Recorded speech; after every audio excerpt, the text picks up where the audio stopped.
Kabla ya taarifa hizi za ndani ambazo ni za asiri vile tunazibeberusha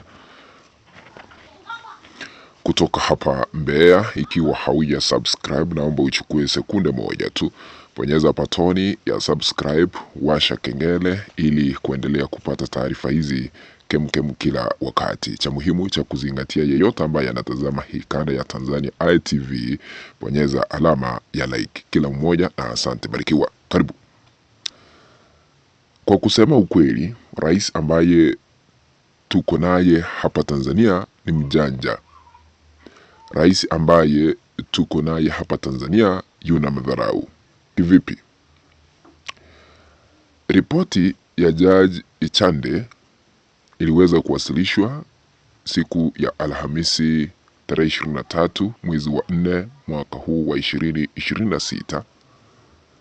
Viongozi ambao walihudhuria kule katika uwasilishaji wa ripoti ile ya Judge Ichande ni wengi. Miongoni mwao ni Emmanuel Nchimbi ambaye ni makamu wa rais hapa Tanzania.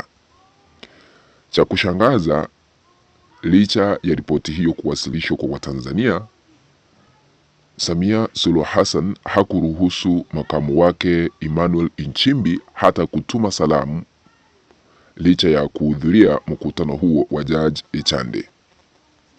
Alikaa pale, alimunyima kipaza sauti ili hata kuwasalimia, hata kuzungumzia neno moja kuhusiana na ripoti ya Judge Ichande, jambo ambalo Watanzania wengi wamekuwa wakijiuliza kwa nini anamuonyesha madharau hivyo. Ila tu tulimuona baada ya Judge Ichande kumaliza, akaweza kumkabidhi nafasi Rais Samia Suluhu Hassan na kuanza kujipiga kifua. Madharau ya Samia yalianza wakati alianza kuzungumza, alimunyima Emmanuel Nchimbi kipaza sauti kusalimia watu, kisha baadaye akaanza hii ripoti ambayo imewasilishwa ya Judge Ichande. Mtu yeyote asija kasema ripoti hii ni yake ama alihusika kivyovyote vile. Hiyo ripoti vile mumeona imeandikwa kwa vitabu, matabu makubwa. Alitumia Kiswahili hicho, matabu.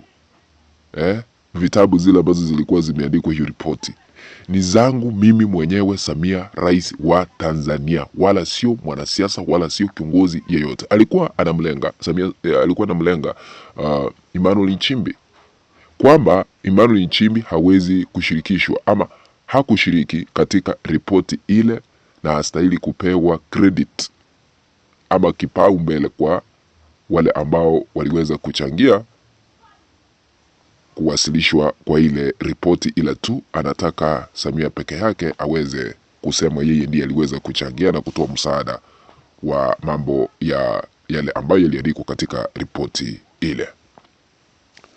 Huyu rais ambaye tuko naye sasa tumethibitisha aliweza kujichagua yeye mwenyewe. Akaapishwa chini ya ulinzi mkali wa kijeshi katika uwanja wa kijeshi. Watanzania hawakuruhusiwa Mtanzania wa kawaida kuhudhuria uapisho wake, na huu ndio uongozi wa kimla ambao anaendelea hata sasa hivi.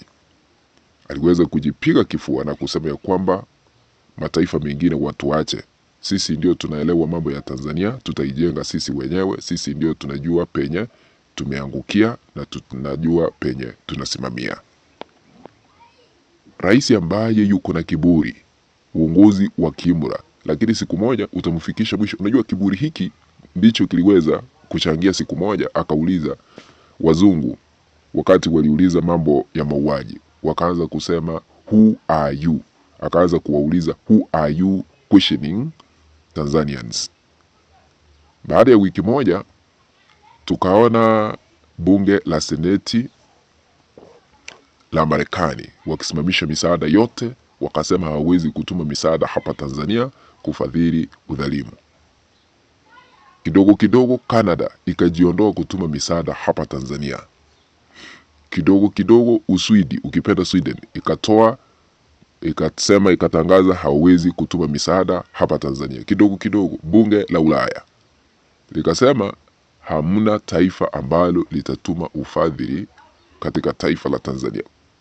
pitia kiburi cha Samia Suluhu Hassan.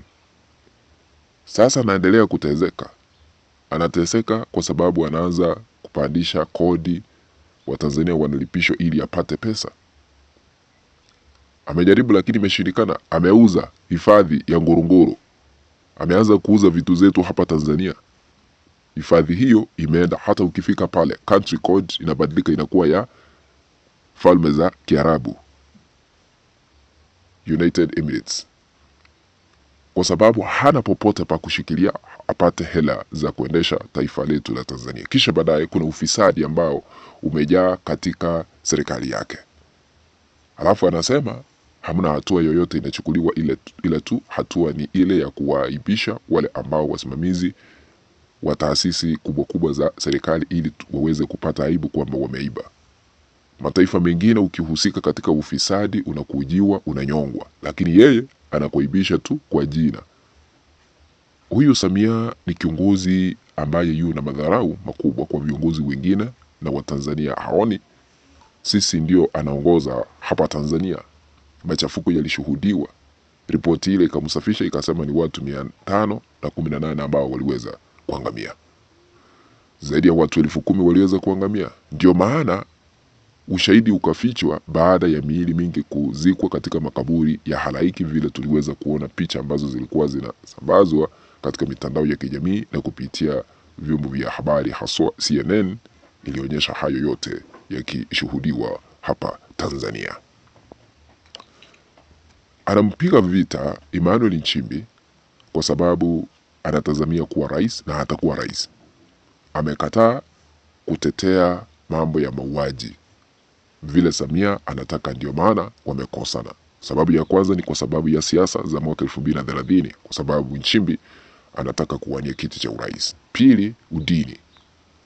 Nchimbi ni Mkatholiki, Samia ni Mzanzibar ambaye ni Muislamu kama Jaji Chande.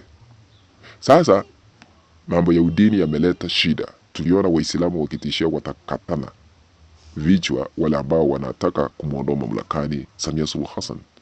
Huyo mtu hajawahi chukuliwa hatua yoyote kwa sababu yeye ni Muislamu kama Samia Suluhu Hassan. Na huyu Samia hakuwa anamtaka Emmanuel Nchimbi, alikuwa anataka Paul Makonda kuwa mgombea mwenza, lakini kwa sababu ya Jakaya Mrisho Kikwete akamwambia haiwezekani, Nchimbi ndiye atakuwa makamu wa rais. La sivyo hangepata tikiti ya chama cha CCM, chama cha mauaji. CCM, chama cha mauaji ama chama cha mafisadi. Naomba kutamatishia hapo, tukutane kwa kanda nyingine ambayo nitaileta baadaye. Ikiwa hauja subscribe, chukua sekunde moja ya mwisho subscribe kwa kubonyeza patoni ya subscribe ambayo ipo hapo chini, na washa kengele ili kuendelea kupata taarifa kemkem kila wakati. Kwaheri.